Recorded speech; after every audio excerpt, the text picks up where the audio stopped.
Et ce coronavirus chinois se propage pour la première fois en Europe. Un patient a été contaminé en Allemagne, pareil au Japon. Il s'agit des 2 premiers patients malades sans s'être rendus en Chine. La France organise le rapatriement des ressortissants présents à Wuhan, épicentre de l'épidémie. L'avion arrivera jeudi après-midi. Entre 500 et 1000 personnes sont concernées. Les personnes qui ont décidé de rentrer seront mises en quarantaine.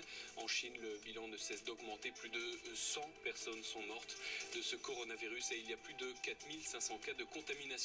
L'évacuation de migrants dans le nord-est de Paris a permis de mettre à l'abri, comme dit la préfecture, 1436 personnes.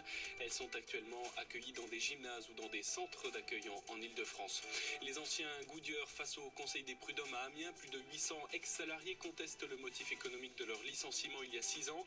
Leur usine a été délocalisée vers la Pologne uniquement pour augmenter la rentabilité selon eux. 17 millions de personnes bénéficient d'un coup de pouce fiscal. En moyenne, l'impôt sur le revenu va baisser de 300 € selon le gouvernement. Le meilleur coup de pouce sera d'augmenter les salaires, répond sur France Info Philippe Martinez, le numéro 1 de la CGT. Et puis Guillaume Gilles devient sélectionneur de l'équipe de France de handball. Il remplace Didier Dinard, évincé après la contre-performance des Bleus pendant le dernier Euro. Guillaume Gilles était jusque-là adjoint. France Info.